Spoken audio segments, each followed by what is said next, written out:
Hello friends, Sindhu Bhairavi serial next எபிசோடுனா review பார்க்கலாமாங்க. இங்கே சிந்துவுமே மகா மேலே பயங்கர கோவமாக இருந்தாலையும் மகா தான் அந்த தப்பை பண்ணாங்கன்னு சொல்லிட்டு முன்னாடியே தெரியும். ஆனால் சிந்துவுமே அந்த விஷயத்த யாருக்கிட்டையுமே சொல்லாமலும் இருந்தாங்க. ஆனால் அதுக்குள்ளே இங்கே சிந்து இந்த விஷயத்த யாருக்கிட்டையுமே சொல்லாமல் இருந்ததுக்கு ஒரு காரணமும் இருக்குது. அம்மாக்கும் பிள்ளைக்கும் சண்டை வச்சு விடக்கூடாது, அவங்க 2 பேரும் சந்தோஷமாக இருக்கணும், இந்த வீட்டில் இருக்கவங்க எல்லாருமே சந்தோஷமாக இருக்கணும்னு சொல்லிட்டு அங்கே சிந்துவுமே எதுவுமே சொல்லாமல் இருந்தாங்க. ஆனால் அதுக்குள்ளே இங்கே சிவாவுமே மகா பண்ண தப்பெல்லாம் எல்லாமே அன்னபூர்ணிக்கிட்டையுமே சொல்லிட்டு இருப்பாங்க. அன்னபூர்ணியுமே இந்த விஷயத்த கேட்டதுமே மகா இந்த வீட்டுக்குள்ளேயே இருக்கக்கூடாதுன்னு சொல்லிட்டு மகா முன்னாடியுமே சொல்லிட்டுறாங்க. மகாவுமே இங்கே அன்னபூர்ணிக்கிட்ட எவ்வளவோ கெஞ்சி பார்க்குறாங்க, நான் மறுபடியும் இப்படி ஒரு தப்பை பண்ண மாட்டேன் அப்படின்னு சொல்லிட்டு சொல்லியுமே இது எதுவுமே கேட்காம அங்கே அன்னபூர்ணியும் நான் சொன்னது தான், அதுவும் இல்லாமல் இந்த வீட்டுக்குள்ளே நீ இருக்கவே கூடாது அப்படின்னு சொல்லிட்டு அங்கே அன்னபூர்ணியும் சொல்லிடுறாங்க. உடனே இங்கே மகாவுமே என்ன பண்ணுறதுன்னு சொல்லிட்டு தெரியாமல் முழிச்சுக்கிட்டு இருக்கவும் அதுக்கப்புறம் இதுக்கு காரணமே சிந்து மட்டும்தான். சிந்து மட்டும் இந்த விஷயத்தில் இன்வால்வ் ஆகாமல் இருந்திருந்தானா சிந்துக்காக இங்கே சிவா சப்போர்ட் பண்ணிட்டு நான் பண்ண தப்பெல்லாமே இப்போ அன்னபூர்ணி அக்கா கிட்ட சொல்லிட்டான், இதுக்கு மேலேயுமே சிந்து உயிரோடையே இருக்கக்கூடாது, சிந்து இந்த வீட்டில் இருக்கக்கூடாதுன்னு சொல்லிட்டு தான் நம்ம இந்த எல்லா தப்பையுமே பண்ணணும். ஆனால் இப்போ இந்த தப்பு பண்ணதுக்கான தண்டனை இந்த வீட்டை விட்டு என்ன வெளியே துரத்துறாங்க. ஆனால் இதுக்கு மேலேயுமே சிந்துவை நான் உயிரோடையே விட மாட்டேன் அப்படின்னு சொல்லிட்டு கோவத்தில் அங்கே மகாவுமே யோசிச்சுக்கிட்டு நின்றுக்கிட்டு இருக்க. இதை பார்த்த அங்கே அன்னபூர்ணியும் நான் ஒரு டைம் தான் சொல்லுவேன், இந்த வீட்டுக்குள்ள உனக்கு இடமே கிடையாது, நான் உன் மேல எவ்வளவோ மரியாதை வச்சுட்டு இருந்தேன், ஆனா நீ அந்த மரியாதையை கொச்சப்படுத்தி அசிங்கப்படுத்தி இந்த வீட்டுக்குள்ளே இருந்துக்கிட்டு அந்த அம்மன் நகையை திருடுனதும் இல்லாமல் என் ரூம்ல இருந்து 1 லட்ச ரூபாய் எடுத்துட்டு போயிட்டு எசைக்கு இந்த வீட்டுக்குள்ளேயே வரக்கூடாதுன்னு சொல்லிட்டு சொல்லியுமே இது உனக்கு தெரிஞ்சியும் எசைக்கு அந்த பணத்தை வச்சு நீ வெளியே கொண்டு வந்திருக்க. அதுவும் இல்லாமல் அந்த பழியை தூக்கி இங்கே சிந்து மேலே போட நீ முயற்சி பண்ணியிருக்க. இதுக்காக உன்னை இந்த வீட்டுக்குள்ளேயும் சேர்க்க மாட்டேன், அதுவும் இல்லாமல் இந்த வீட்டுக்கும் உனக்கும் எந்த ஒரு சம்மந்தமும் கிடையாது அப்படின்னு சொல்லிட்டு அன்னபூர்ணியே சொல்லிட்டுறாங்க. உடனே இங்க பைரவியுமே ஆமாங்கத்த, நீங்க சொல்றதுதான் கரெக்டு, தப்பு பண்ணவங்க யாருமே இந்த வீட்டுக்குள்ள இருக்கக்கூடாது, அதுவும் இல்லாம இவ்வளவு பெரிய தப்பை பண்ணிட்டு அவங்க கொஞ்சம் கூட குற்றவுணர்ச்சி இல்லாம இந்த வீட்டுக்குள்ள இருந்ததும் இல்லாம அவங்க பண்ண தப்ப அங்க சிந்து மேல போட பார்த்தாங்க. ஆனா இங்க சிவா மட்டும் அந்த உண்மையை தெரிஞ்சுக்கிட்டு வரலனா அந்த பொய்ய அந்த ஒரு உண்மையை அங்க தூக்கி சிந்து மேல பழி சுமத்தி சிந்துவை ரொம்பவே அசிங்கப்படுத்திட்டு இருந்திருப்பாங்க. அப்ப இதுக்கு முன்ன எல்லாம் எந்த ஒரு தப்பு பண்ணியிருந்தாலையும் அவங்க இவங்க தான் பண்ணியிருப்பாங்க போல. அந்த தப்பெல்லாம் பண்ணிட்டு இங்க சிந்து மேலே தூக்கி போட்டுட்டு அவங்க நல்லவங்களாயிட்டாங்க. ஆனால் இதுக்கு மேலே அவங்க தப்பிக்கவே முடியாது.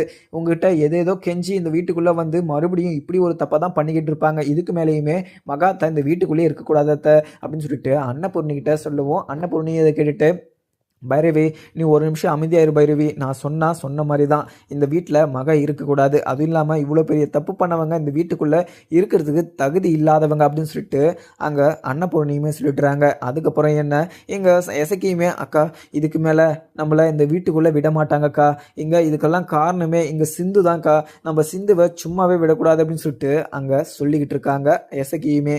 உடனே இதை கேட்ட அங்கே மகாவுமே அங்கே டேபிள் மேலே இருக்கிற கத்தியவுமே பார்க்குறாங்க. பார்த்து அந்த கத்தி எடுத்து ஒரு அடியா இங்க சிந்துவை நம்ம க்ளோஸ் பண்ணிட்டு நம்ம இந்த வீட்டு விட்டு போயிடலாம்னு மாதிரியுமே மகா யோசிக்கிறாங்க.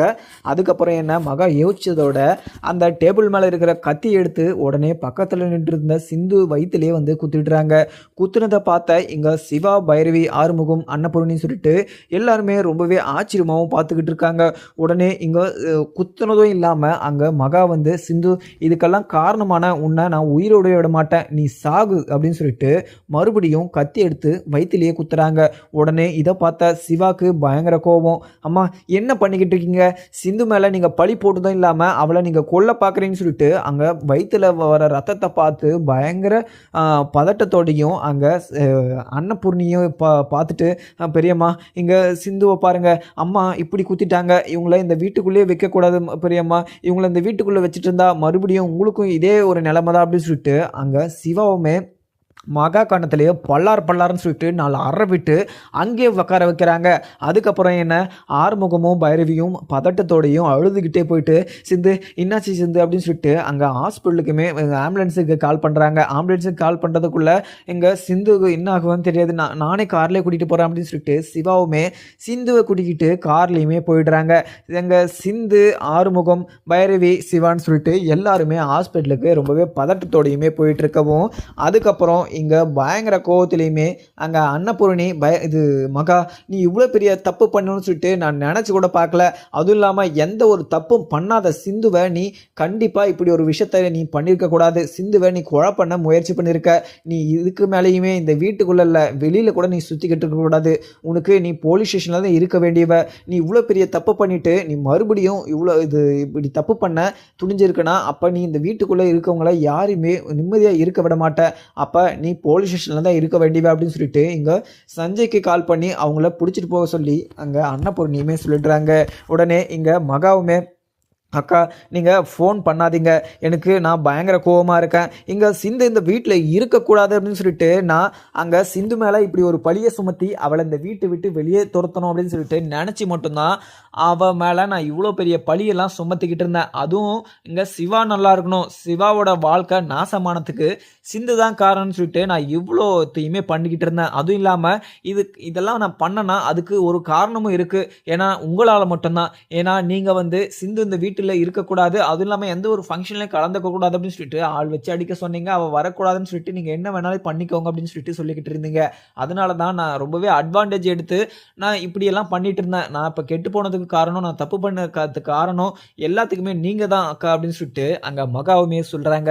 உடனே இதை கேட்ட அன்னபூர்ணியும் மகா என்ன பேசிக்கிட்டு இருக்க மகா, ஆனால் நீ இப்படியெல்லாம் பேசுவேன்னு சொல்லிட்டு நான் கொஞ்சம் கூட நினச்சி பார்க்கல. ஆனால் நீ இவ்வளோ சில்லறத்தனமாக நடந்து பண்ணி சொல்லிட்டு நான் கொஞ்சம் கூட எதிர்பார்க்கல. ஆனால் நீ இவ்வளோ பெரிய தப்பு பண்ணிட்டு நீ எவ்வளோ சொன்னாலுமே எவ்வளோ ரீசன் சொன்னாலையும் நீ வெளியே சுத்த முடியாது. அதுவும் இல்லாமல் இந்த வீட்டுக்குள்ளேயும் இருக்க முடியாது. எந்த காலத்துக்கும் நான் உயிரோடு இருக்க வரைக்கும் இந்த குடும்பத்துக்கும் உனக்கும் எந்த ஒரு சம்மந்தமும் கிடையாது. ஆனால் சிவாவுமே உங்கூட எப்பவுமே பேசவும் மாட்டான். உனக்கு அவன் மகனும் கிடையாது, நீ அவனுக்கு அம்மாவும் கிடையாது. இந்த உறவு இன்னியோடு முடிஞ்சிச்சு அப்படின்னு சொல்லிட்டு அன்னபூர்ணியுமே சொல்கிறாங்க.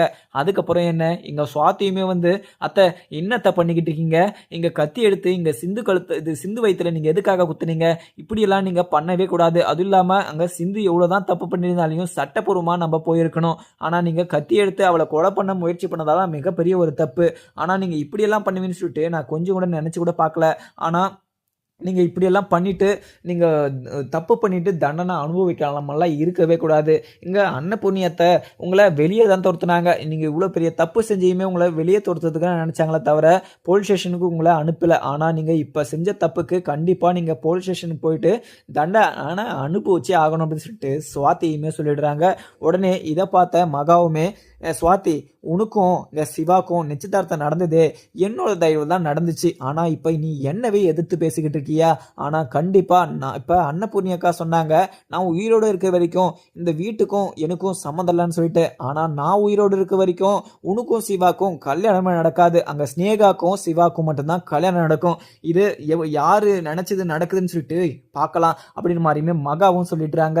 அதுக்கப்புறம் இங்கே எசக்கியுமே அக்கா என்னக்கா திடீர்னு இங்கே இது சிந்துவை கத்தி எடுத்துட்டு வேற குத்திட்டீங்க, இப்போ ஜெயில் தண்டனை போனா 14 வருஷம் 15 வருஷம் சொல்லிட்டு ஜெயில அடிச்சு நம்மள சித்திரவதை பண்ணிடுவாங்க, என்னக்கா எதுக்காக இப்படி ஒரு முடிவை எடுத்தீங்க அப்படின்னு சொல்லிட்டு எசகியுமே சொல்லவும் உடனே இங்க மகாவும் எசகி நம்ம எதுக்காக இந்த விஷயத்தெல்லாம் பண்ணோம், நகை எதுக்காக திருடணும், இப்போ எல்லா விஷயத்தையும் பண்ணதுக்கு காரணம் ஒண்ணுதான், அங்க சிந்துவை இந்த வீட்டை விட்டு துரத்தணும் அப்படின்ற ஒரு காரணத்தினால மட்டுமே நம்ம இப்படி எல்லாம் பண்ணோம். ஆனா இதெல்லாம் தெரியாம அன்னபூர்ணி அக்கா என்ன புரிஞ்சிக்காம என்னோட மனசை புரிஞ்சிக்காம எல்லா முன்னாலுமே ரொம்பவே அசிங்கப்படுத்தியும் அவமானப்படுத்தியும் என்னை அடிச்சு இந்த வீட்டை விட்டு வெளியே துரத்துனாங்கன்னா இதை பார்த்துக்கிட்டு என்னால் சும்மா இருக்க முடியாது. ஏன்னா இதுக்கு காரணமான சிந்து உயிரோடு இருக்கக்கூடாது. நம்ம நினைச்சது நடக்கணும், இல்லை நம்ம போலீஸ் ஸ்டேஷன்ல இருக்கணும். ரெண்டுமே இப்போ நடக்க போகுது. அதுக்கு நான் அவளை கொலை பண்ணிட்டே நான் ஜெயிலுக்கு போயிடுவேன். இந்த ஒரு காரணத்துக்காக நான் ஜெயிலுக்கு போனேன்னு சொல்லிட்டு யாருமே பேசக்கூடாது. அங்கே சிந்துவை கொலை பண்ணிட்டு ஜெயிலுக்கு போனா அப்படின்னு சொல்லிட்டு தான் பேசணும். ஏன்னா சிந்து பொய் சொல்லிட்டு சிவாவை கல்யாணம் பண்ணிக்கிட்டா. ஆனால் அதே மாதிரி சிந்துவை கொலை பண்ணிட்டு நான் ஜெயிலுக்கு போனோன்னு சொல்லிட்டு சரித்திரத்தில் எழுதணும் அப்படின்னு சொல்லிட்டு மகாவுமே சொல்கிறாங்க. உடனே எசக்கியும் அக்கா என்ன இருந்தாலையும் நீங்கள் பண்ணது மிகப்பெரிய ஒரு தப்புக்கா. ஆனால் சிந்து எவ்வளோ ஒரு அப்பாவியாக இருந்தாலையும் நீங்கள் இந்த அளவுக்கு நீங்கள் இது பண்ணியிருக்க கூடாதுக்கா. ஏன்னா இந்த ஒரு விஷயத்தில் எனக்கு தப்புன்னு தான் தோணுது. நீங்கள் இந்த விஷயத்தில் இவ்வளோ அர்ஜென்ட் பண்ணிருக்க கூடாது அப்படின்னு சொல்லிட்டு அங்கே எசக்கியுமே சொல்லிடுறாங்க. உடனே இங்கே சிந்துவும் அங்க இவ்ளோ உயிருக்கே போராடிக்கிட்டு வயிறு வலிக்குதுன்னு சொல்லிட்டு கத்திக்கிட்டு போகவும், உடனே இங்க பைரவியுமே பார்த்துட்டு, "சிந்து உனக்கு எதுவுமே ஆகாது சிந்து.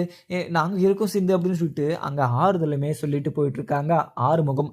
ஆறுமுகமும் பைரவியும். உடனே சிவாக்கு என்ன பண்றதுன்னு சொல்லிட்டு தெரியல. அவங்களுக்குமே ரொம்பவே பதட்டமா தான் இருக்கு. இங்க ஹாஸ்பிட்டலுக்குமே ரொம்பவே ஃபாஸ்ட்டாவும் போயிட்டுருக்காங்க. அதுக்கப்புறம் என்ன, இங்க அன்னபூர்ணி வந்து இங்க சிந்துவ வந்து கொலை பண்ண காரணத்துக்காக அவ இங்க வெளியில சுத்தக்கூடாது, அவ போலீஸ் ஸ்டேஷன்ல இருக்கணும்னு சொல்லிட்டு இங்க சஞ்சய்க்கு கால் பண்ணி வீட்டுக்குமே வர சொல்லியிருப்பாங்க. சஞ்சயும் ஃபோர்ஸோட வீட்டுக்குமே வந்துடுவாங்க. வீட்டுக்கு வந்த கையோட இங்க சஞ்சயை பார்த்து அன்னபூர்ணியும், "சஞ்சய், இங்க சிந்துவை கொலை பண்ண முயற்சி பண்ணியிருக்கா மகா, இவளை சும்மாவே விடாத. அதுவும் இல்லாமல் ஏற்கனவே முன்னாடி நகை திருட சொன்னது எசக்கியை வந்து மகா தான். எல்லாத்துக்குமே காரணம் மகாவும் இங்கே எசக்கி மட்டும்தான். இவங்க 2 பேரும் காலம் முழுக்க வெளியவே வரக்கூடாது. அந்த அளவுக்கு இவங்க சித்திரவாதப்பட்டு தண்டனை அனுபவிச்சு தான் வெளியே வரணும். இதுக்கு மேலே இவங்கள வெளியவே விடாத. எந்த ஒரு பெயிலுமே இவங்களுக்கு கிடைக்கக்கூடாது. எந்த ஒரு வக்கீலுமே இவங்களுக்காக வாதாடக்கூடாது" அப்படின்னு சொல்லிட்டு அங்கே அன்னபூர்ணியுமே சொல்லிட்டுறாங்க. இதை கேட்ட அங்கே சஞ்சயுமே, அது இது ஆண்டி என்ன சொல்கிறீங்க? இங்கே சிந்துவை இவங்க கத்தியால் குத்திட்டாங்களா? இப்போ சிந்து எங்கே இருக்கா? சிந்துக்கு என்ன ஆச்சு அப்படின்னு சொல்லிட்டு அங்கே சஞ்சயுமே கேட்கவும், உடனே இங்கே அன்னபூர்ணியும், இங்கே சஞ்சய் இப்போ தான் அவங்க ஹாஸ்பிட்டலுக்கு கூட்டிகிட்டு போயிருக்காங்க. அவளுக்கு என்ன ஆச்சோ தெரியல, வயிற்றுலேயே இவ கத்தி எடுத்து குத்திட்டா. ஆனால் சிந்துவை இப்படி பண்ணுவான்னு சொல்லிட்டு நான் நினச்சி கூட பார்க்கல. ஆனால் இந்த வீட்டுக்குள்ளேயே இருந்துக்கிட்டு இவ்வளோ ஃப்ராடு தனத்தை பண்ணிட்டு சிந்துவை மேலே இவ்வளோ பெரிய பழியெல்லாம் சுமத்திக்கிட்டு இருக்கா. ஆனால் சிந்து வந்து ஏதோ ஒரு பொய் சொல்லி சிவாவை கல்யாணம் பண்ணிக்கிட்டா. ஆனா இப்போ வரைக்குமே அவ எந்த ஒரு தப்புமே பண்ணதில்லை. இந்த வீட்டுக்குள்ள வந்ததுல இருந்து எல்லாருமே அவ ரொம்பவே பாசம் வச்சுக்கிட்டு இருந்தாலையும் அவ திறந்த மெஸ்ஸுக்குமே என் பேர் தான் அன்னம் மெஸ்ன்னு சொல்லிட்டு வச்சிருக்கா. அப்ப நான் அவளுக்கு எவ்வளோ கெடுதல் பண்ணாலையும் அவளை கஷ்டப்படுத்தினாலையும் இப்போ வரைக்கும் இந்த வீட்டு மேலேயும் சரி என் மேலேயும் சரி அவ ரொம்பவே பாசம் வச்சுக்கிட்டு இருக்கா. ஆனா இந்த வீட்டுக்குள்ள இருந்துகிட்டே இவங்க இவ்வளோ பெரிய தப்பு வேலையெல்லாம் பார்த்துக்கிட்டு இருக்காங்க. இவங்கள கண்டிப்பாக வெளியவே விடக்கூடாது இது சஞ்சய். இவங்கள ஃபஸ்ட்டு பிடிச்சிட்டு போயிட்டு ஜெயிலில் அடி. அதுவும் இல்லாமல் இவங்க மேலே எஃப்ஐஆர் போட்டு வெளியே வராத மாதிரி இவங்கள ஜெயிலில் போட்டு விட அப்படின்னு சொல்லிட்டு சஞ்சய் கிட்ட சொல்லிட்டுறாங்க. உடனே சஞ்சயுமே இதை கேட்ட உடனே, "சரிங்கன்ட்டு, நான் சும்மாவே விட மாட்டேன். அதுவும் இல்லாமல் இவங்க சிந்துவை கொலை பண்ண முயற்சி பண்ணியிருக்காங்க. எந்த ஒரு தப்புமே பண்ணாத சிந்துவை நீங்கள் எதுக்காக நீங்கள் குத்துனீங்க அப்படின்னு மாதிரியுமே மகா கிட்ட கேட்கவும், மகாவும், "சஞ்சய், நான் எது தெரியாமல் அவன் மேலே இருந்த கோவத்தில் கத்தி எடுத்து நான் குத்திட்டேன். ஆனால் இங்கே இதுக்கு மேலேயுமே இந்த வீட்டில் யாருமே சந்தோஷமாக இருக்கவே முடியாது. என்னை அந்த வீட்டை விட்டு இங்கே அன்னபூர்ணி அக்கா வெளியே அமிச்சதுக்கு என்னைக்கா ஒரு நாள் தண்டனை அனுபவிச்சே ஆகணும். அதுவும் இல்லாமல் நான் செஞ்ச தப்புக்கு ரீசனும் சொல்லிட்டேன், அதுக்கான ஒரு காரணமும் சொல்லிட்டேன். ஆனால் இது தெரிஞ்சுமே என்ன அங்கே அன்னபூர்ணி அக்கா உங்ககிட்ட பிடிச்சி கொடுக்குறாங்கன்னா அதுக்கான தண்டனை அவங்க வந்து அனுபவிச்சே ஆகுவாங்க" அப்படின்னு சொல்லிட்டு அங்கே மகாவுமே அங்கே சஞ்சய் கிட்ட சொல்லவும், சஞ்சய் வந்து இதை கேட்டதும், "என்னன்டி நீங்கள் என்கிட்ட இப்படியெல்லாம் சவால் விட்டுக்கிட்டு இருக்கீங்க? நீங்கள் இப்படியெல்லாம் விடவே கூடாது. அதுவும் இல்லாமல் நீங்கள் சட்டத்தில் எந்த ஒரு இது சாட்சியுமே இல்லாமல் உங்களை வெளியே எடுக்க முடியாது. அதுவும் இல்லாமல் நீங்கள் வந்து ஒரு கொலை முயற்சி பண்ணியிருக்கீங்க.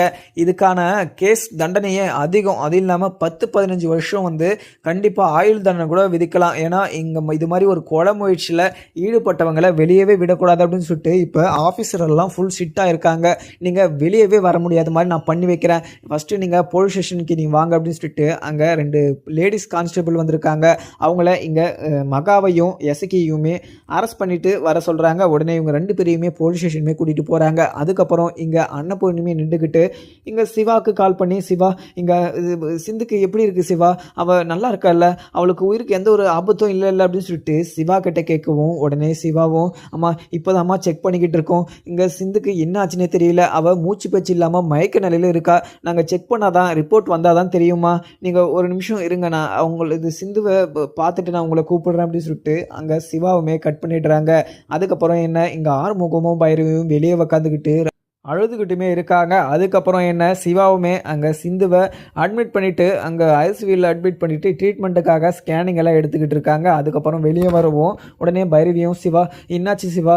பைரவிக்கு ஒன்றும் ஆகாதில்ல" அப்படின்னு சொல்லிட்டு அங்கே பைரவி கேட்கவும், உடனே சிவாவும், "பைரவி, ஒரு நிமிஷம் அமைதியாக இரு பைரவி. நான் இப்போ தான் செக் ரிப்போர்ட் எல்லாம் கொடுத்துருக்கேன்.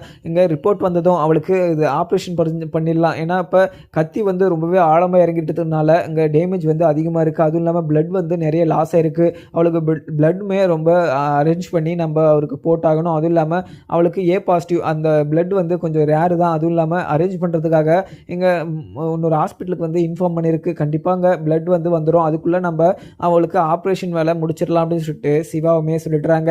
இதை கேட்ட அங்கே ஆறுமுகமும், சிவா நீ எப்படியாவது அங்கே சிந்துவை நீ காப்பாற்றிட்டு சிவா, சிந்துக்கு இப்படி ஒரு நிலைமை வரும்னு சொல்லிட்டு நான் நினச்சி கூட பார்க்கல அப்படின்னு சொல்லிட்டு ஆறுமுகமும் சொல்லிடுறாங்க. உடனே இங்கே பைரவியுமே, ஆறுமுகம் நான் இங்கே மகாத்தை இப்படிலாம் பண்ணுவாங்கன்னு சொல்லிட்டு நினச்சி கூட பார்க்கல, ஆனால் இவங்க இப்படி ஒரு குழமுயற்சி வரைக்கும் இறங்குறாங்கன்னா அப்போ எவ்வளோ பெரிய பகையை அவங்க மனசுக்குள்ளே வச்சுட்டு இருப்பாங்க.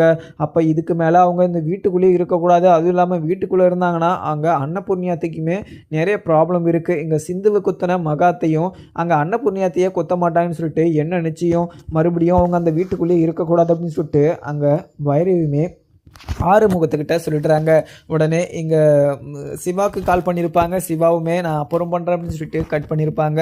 அதுக்கப்புறம் அன்னபூர்ணி வந்து பைரவிக்குமே கால் பண்ணுறாங்க. பைரவிக்கு கால் பண்ணதும், பைரவி என்னாச்சு பைரவி, இப்போ நல்லா இருக்கல்ல சிந்து, எந்த ஒரு பிரச்சனையுமே இல்லை அப்படின்னு சொல்லிட்டு கேட்கவும், உடனே பைரவியும் இல்லத்த இங்கே அவங்களுக்கு ட்ரீட்மெண்ட் நடந்துக்கிட்டு இருக்குது. அதுவும் இல்லாமல் இங்கே கத்தி வந்து ரொம்பவே ஆழமாக பட்டிருக்கிறதுனால பிளட் வந்து ரொம்பவே லாஸ் ஆகிட்டு இருக்கு. அதுவும் இல்லாமல் பிளட் வந்து அவங்களுக்கு ரேர் குரூப் அப்படின்றதுனால அங்கே வெளியே அரேஞ்ச் பண்ணியிருக்காங்களாம். அது கிடைச்ச பின்னாடி தான் அவங்களுக்கு இப்போ இது சிந்துக்கு என்ன நிலைமையில் இருக்காங்கன்னு சொல்லிட்டு சொல்லுவாங்க. எனக்கு ரொம்பவே பயமாக இருக்குது, சிந்துக்கு எதனா ஆயிடுச்சுன்னா என்ன பண்ணுறதுன்னு சொல்ல தெரியல அப்படின்னு சொல்லிட்டு அழுதுகிட்டு இருக்காங்க பைரவியுமே. உடனே அன்னபூர்ணியும், பைரவி நீ எதுக்குமே கவலைப்படாத, எல்லாமே கூடிய சீக்கிரம் சரியாயிடும் அப்படின்னு சொல்லிட்டு அங்கே பைரவி கிட்ட ஆறுதலுமே சொல்லிக்கிட்டு இருக்காங்க அன்னபூர்ணி. உடனே இங்கே சுவாத்தியுமே வந்து அத்தை என்னாச்சு அத்தை, சிந்து நல்லா இருக்கலாமா அப்படின்னு சொல்லிட்டு இங்கே சுவாத்தியுமே கேட்கவும், உடனே இங்கே அன்னபூர்ணியும் இல்லை சுவாதி இப்போ தான் ட்ரீட்மெண்ட் பண்ணிக்கிட்டு இருக்காங்களாம், இப்போ எந்த ஒரு முடிவுமே சொல்ல முடியாது, அவங்க கிரிட்டிக்கல் கண்டிஷன் தான் இருக்காங்க அப்படின்னு சொல்லிட்டு அங்கே ஹாஸ்பிட்டலில் சொன்னாங்க அப்படின்னு மாதிரியுமே பைரவி சொல்லியிருக்கா. இங்கே சிந்துக்கு எந்த ஒரு பிரச்சனையும் இருக்காது, சிந்து எப்போவுமே நல்லது தான் பண்ணியிருக்கா. அதுவும் இல்லாமல் அவள் நல்ல மனசுக்கு எல்லாமே நல்லதாக தான் நடக்கும் அப்படின்னு சொல்லிட்டு அங்கே அன்னபூர்ணி வந்து சுவாத்திக்குமே சொல்லிட்டுறாங்க. உடனே சுவாத்தி வந்து இதை கேட்டதுமே அப்போ தான் கொஞ்சம் அவங்களுக்கு மனசுமே ஆறுதலாக இருக்குது. அதுக்கப்புறம் அவங்க சுவாத்தி அவங்க அப்பாவும் அம்மாவும் வந்து அன்னபூர்ணிக்கிட்ட இன்னங்கக்கா இப்படியெல்லாம் நடக்குது, அதுவும் இல்லாமல் இந்த வீட்டுக்குள்ளே இருந்துக்கிட்டு ஒரு பொண்ணை குத்துறதுக்கு அவங்களுக்கு எவ்வளோ பெரிய தைரியம் வந்திருக்கு பாருங்கள், அவங்கள நீங்கள் இத்தனை நாளாக இந்த வீட்டுக்குள்ளே வச்சுட்டு இருந்துக்கிங்க, பட் அங்கே இங்கே சிந்துவை குத்துனதை இப்போ உங்களை மாற்றி உங்களை குத்திட்டு இருந்தானா என்ன பண்ணுறதுக்கா, ஆனால் இப்படி ஒரு இவங்களெல்லாம் இந்த வீட்டுக்குள்ளேயே வைக்கக்கூடாதுக்கா, பக்கத்திலே இருந்துன்னு பின்னாடியே இருந்துக்குன்னு முதல்ல குத்துருவாங்க, இப்படியெல்லாம் நம்ம அவங்கள நிறைய அட்வான்டேஜ் கொடுத்து அவங்கள இந்த வீட்டுக்குள்ளேயே வச்சக்கூடாது, மறுபடியும் நீங்கள் அவங்கள மன்னிச்சோ மறந்தோ அவங்கள இந்த வீட்டுக்குள்ளே சேர்த்துக்காதீங்க, இந்த வீட்டுக்குள்ளே சேர்த்திங்கன்னா உங்களுக்கு தான் நிறைய ஆபத்து, இப்போ சிந்துக்கு வயிற்றில் குத்துன அவங்க உங்கள் வயிற்றில் குத்திருந்தா என்ன பண்ணுன்னு சொல்லிட்டு நினச்சி கூட பார்த்துருக்க முடிஞ்சிக்காது அப்படின்னு சொல்லிட்டு அங்கே சுவாத்தி அவங்க அப்பாவும் அம்மாவும் சொல்கிறாங்க. உடனே இங்கே அன்னபூர்ணியுமே அண்ணன் நீங்கள் சொல்கிறதும் ஒரு வகையில் உண்மை தான், ஏன்னா அவள் இந்த வீட்டுக்குள்ளே இருந்து சிந்துவே குத்த முயற்சி பண்ணியிருக்கானா, அவள் என்னை குத்துறதுக்கு அவளுக்கு ஒரு நிமிஷம் ஆயிருக்காது, ஆனால் இப்போ என்ன கூட அவள் சும்மா விட மாட்டேன்னு சொல்லிட்டு என்கிட்டே சவால் விட்டுட்டு போகிறா, ஆனால் மறுபடியும் அவள் அந்த போலீஸ் ஸ்டேஷனை விட்டு வெளியே வராத மாதிரி நான் பண்ணி விட்டுறேன்னு, நீங்கள் எதுக்குமே கவலைப்படாதீங்க அப்படின்னு சொல்லிட்டு அங்கே அன்னபூர்ணியுமே சொல்லிடுறாங்க. அதுக்கப்புறம் என்ன, இங்கே சிந்து வந்து குத்துப்பட்டு அங்கே ஹாஸ்பிட்டலில் அட்மிட் ஆயிருக்கா அப்படின்ற விஷயம் வந்து தகவல் வந்து ஸ்னேகாவுக்கு தெரிய வருது. ஸ்னேகாவுக்கு தெரிய வந்ததும் எப்படியோ ஒரு வழியாக இங்கே சிந்துக்கு இப்படி ஒரு சம்பவம் நடந்துருச்சு, இப்படியே சிந்து வந்து இறந்துட்டானா நம்ம சிவாவை கல்யாணம் பண்ணிக்கிட்டு சந்தோஷமாக இருக்கலாம், ஏன்னா இங்கே சிவாவை கல்யாணம் பண்ணிக்கிறதுக்கு சிந்து தான் தடையாக இருந்தா, இப்போ சிந்துவுமே போய் சேர்ந்துட்டானா நம்மளுக்கு யாருமே தடையாக இருக்க மாட்டாங்க, நம்ம நல்லபடியாக எந்த ஒரு பிரச்சனையுமே இல்லாமல் சிவாவை கல்யாணம் பண்ணிக்கலான்னு சொல்லிட்டு இப்படி ஒரு முட்டாள்தனத்தையும் யோசிச்சுக்கிட்டு இருக்காங்க அங்கே ஸ்னேகாவும். ஆனால் சிந்துவுக்கு எதுவுமே ஆக விடாமல் கண்டிப்பாக இங்கே சிவா வந்து பார்த்துப்பார், ஏன்னா சிந்து மேலே உயிரே வச்சுக்கிட்டு இருக்காரு, சிந்துவை காப்பாற்றாமல் விட்டுருவாரா, ஏன்னா என்ன ஆனாலும் சரி இங்கே சிந்துவை உயிர் போக விடவே மாட்டார், அதுவும் இல்லாமல் சிந்துக்காக அங்கே இங்கேன்னு சொல்லிட்டு ஓடிக்கிட்டே இருக்கார், சிந்துக்கு எதுவுமே ஆகக்கூடாதுன்னு சொல்லிட்டு ஆக்சிஜன் வைக்கிறதும் உடனே அந்த பிளட்டு வந்து நிற்கிறதுக்கான அந்த பேண்டேஜ் எல்லாமே பண்ணிக்கிட்டு இருக்காரு, ஒன்றும் இல்லாமல் அங்குக்கும் இங்குக்கும் ஓடி ஓடி பண்ணிக்கிட்டு இருக்கவும் உடனே இதை பார்த்த ஆறுமுகமும் பைரவியும் அங்கே சிவாவை நம்ம டிஸ்டர்ப் பண்ண வேணாம், இங்கே ஏற்கனவே கிரிட்டிக்கல் கண்டிஷனில் இருக்கா இங்கே சிந்துவுமே, நம்ம இப்போ இங்கே சிவாவை டிஸ்டர்ப் பண்ணி அவங்களுக்கு ட்ரீட்மெண்ட்டு கொஞ்சம் டிலே ஆச்சுன்னா இங்கே சிந்துக்கு எதனா ஆகிடும் அப்படின்னு சொல்லிட்டு ஆறுமுகமும் பைரவியுமே எதுவுமே பேசாமல் இருக்காங்க. இங்கே ஒரு சைடு சிந்துக்கு இப்படி ஆயிடுச்சுன்னு சொல்லிட்டு அங்கே ஸ்னேகாவும் நம்மளுக்கு கிடைச்ச நல்ல ஒரு வாய்ப்பு. இத்தோட இங்கே சிந்து கதை முடிஞ்சிச்சு. நம்ம சிவா நம்மளுக்கு தான். அதுவும் இல்லாமல் இங்கே அன்னபூர்ணி ஆண்டி அவங்க சுவாதிக்கே அவங்க நிச்சயதார்த்தம் பண்ணாலையும் எனக்கு அவங்க பதில் சொல்லியே ஆகணும். ஏன்னா மணமேடையில் எனக்கு கொடுத்துருக்காங்க வாக்கு. இங்கே சிவாவை தான் உனக்கு நான் கல்யாணம் பண்ணி வைப்பேன், அது என்னோட வாக்கு அப்படின்ற மாதிரிலாம் அவங்க சொல்லியிருக்காங்க. அவங்க என்னை மீறி அவங்க கண்டிப்பாக இங்கே சிவாக்கு சுவாதியை கல்யாணம் பண்ணி வைக்க முடியாது. இங்கே சிந்து போய் சேர்ந்துட்டானா நம்ம சிவாவை கல்யாணம் பண்ணிக்கிட்டு ரொம்பவே சந்தோஷமாக இருக்கலாம் அப்படின்னு சொல்லிட்டு அங்கே ஸ்னேகாவுமே நினச்சிக்கிட்டு சந்தோஷமாக இருக்காங்க. அதுவும் இல்லாமல் ஸ்னேகாவோடைய அப்பாவும் வராங்க. அவங்க அப்பா வந்து இன்னும் ஸ்னேகா ரொம்பவே சந்தோஷமாக இருக்க போல், என்ன விஷயம் அப்படின்னு சொல்லிட்டு அவங்க அப்பா கேட்கவும் உடனே ஸ்னேகாவும், அப்பா எனக்கு ஒரு நல்ல ஒரு குட் நியூஸ் எல்லாம் வந்திருக்கு, இதை கேட்குற போதே எனக்கு ரொம்பவே இனிமையாகவும் இங்கே வாயில் தேன் ஊற்றுற மாதிரி இருக்குது அப்படின்னு சொல்லிட்டு அங்கே ஸ்னேகாவுமே அவங்க அப்பா கிட்ட சொல்லவும் உடனே ஸ்னேகா பார்த்து அவங்க அப்பாவும், என்ன ஸ்னேகா சொல்லிக்கிட்டு இருக்க, அப்படி என்ன விஷயம் உனக்கு தெரிஞ்சிச்சு, அப்படி என்ன உனக்கு சந்தோஷமான விஷயம் எனக்கு சொன்னா நானும் சந்தோஷப்படுவேன் இல்லை அப்படின்னு சொல்லிட்டு அவங்க அப்பா கேட்கவும் உடனே இங்கே ஸ்னேகாவும், அப்பா அது ஒன்றும் இல்லை, இங்கே மகாத்தை வந்து அங்கே இது சிந்துவை வயிற்றுலேயே கத்தி எடுத்துகிட்டு குத்திட்டாங்களாம். அங்கே என்ன பிரச்சனை நடந்துச்சுன்னு தெரியல, ஆனால் சிந்து வந்து ஹாஸ்பிட்டலில் உயிருக்கு போராடிக்கிட்டு இருக்கா, அதுவும் இல்லாமல் கிரிட்டிக்கல் கண்டிஷனில் இருக்கா அப்படின்ற மாதிரிலாம் சொல்லியிருக்காங்க. இப்படியே அங்கே சிந்து போய் சேர்ந்துட்டானா கூடிய சீக்கிரம் நான் ஆசைப்பட்ட மாதிரி நான் நினச்ச மாதிரி சிவாவை கல்யாணம் பண்ணிக்கிட்டு நான் சந்தோஷமாக இருக்கலாம். சிவாவை எனக்கு கிடைச்சா எனக்கு அதுவே போதும், இடையில யாருமே எனக்கு வேணாம், அதுவும் இல்லாமல் யார் இடையில வந்தாலையும் இங்கே சிந்து நிலைமை தான் எல்லாருக்குமே அப்படின்னு சொல்லிட்டு அங்கே ஸ்னேகாவுமே சொல்லிடுறாங்க. போலீஸ் ஸ்டேஷனில் கூட்டிகிட்டு போன எங்கள் சஞ்சயும் அங்கே மகாவை பார்த்து, என்ன ஆண்டி நீங்கள் இப்படியெல்லாம் பண்ணுவீங்கன்னு சொல்லிட்டு நான் நினச்சி கூட பார்க்கல, சிந்து எதுக்காக நீங்கள் குத்துனீங்க, அதுவும் இல்லாமல் சிந்து ரொம்பவே பாவம், அதுவும் இல்லாமல் அவள் என்ன தப்பு பண்ணான்னு சொல்லிட்டு அவளை நீங்கள் கொலை முயற்சி பண்ணீங்க, அதுவும் இல்லாமல் அவள் உயிருக்கு போராடிட்டு இருக்கா, அதுவும் இல்லாமல் அவளுக்கு எதனா ஒரு இஷ்யூஸ் இல்லை, அவளை காப்பாற்ற முடியல அப்படின்னு சொல்லிட்டு அங்கே டாக்டர் சொல்லிட்டாங்கன்னா உங்களை வெளியவே கொண்டு வர முடியாது, உங்களுக்கு 2 பேருக்கும் ஆயுள் தண்டனை தான் கொடுப்பாங்க, அது யாராலையுமே மாற்ற முடியாது. ஏன்னா இப்போ இருக்கிற ஸ்டாஃபுக்கு நீங்கள் கண்டிப்பாக பணம் கட்டியோ இல்லை அவங்கள மிரட்டியோ நீங்கள் பொய்யான ஒரு வாக்குமூலத்தையும் உங்களுக்கு தண்டனை கம்மியாகவும் உங்களை ரிலீஸ் பண்ணிடலாம் அப்படின்றத மட்டும் நீங்கள் நினச்சிக்காதீங்க. இப்போ போலீஸ் ஸ்டேஷனில் இருக்கிற சரௌண்டிங்கில் வந்து எல்லாருமே ஸ்டாஃப்லேருந்து எல்லாமே சேஞ்ச் ஆகிட்டாங்க, அதுவும் இல்லாமல் எல்லாருமே ஸ்ட்ரிக்டாகவும் பிடிக்கிறாங்க. நீங்கள் ஒரு 10 பைசா கூட அவங்களுக்கு லஞ்சம் கொடுத்து உங்களுக்கு தண்டனையோ எதுவுமே தள்ளி வைக்கவும் முடியாது. உங்களுக்கு கொடுக்க வேண்டிய தண்டனை அவங்க வந்து கரெக்டான தீர்ப்பாகவும் அமைப்பாங்க. அதுவும் இல்லாமல் சிந்துக்கு எதனா ஆயிடுச்சுன்னா உங்களுக்கு ஆயுள் தண்டனையும், சிந்துக்கு எதுவுமே ஆகலைன்னா உங்களுக்கு 15 வருஷம் ஜெயில் தண்டனையும் கொடுப்பாங்க. இதுக்கு எதுக்குமே நீங்கள் பயப்படாதீங்க. உங்களுக்கு நீங்கள் செஞ்ச தப்புக்கு கண்டிப்பாக தண்டனை கிடைக்கும், ஆனால் தண்டனை மட்டும் கிடைக்காம மட்டும் போகவே போகாது.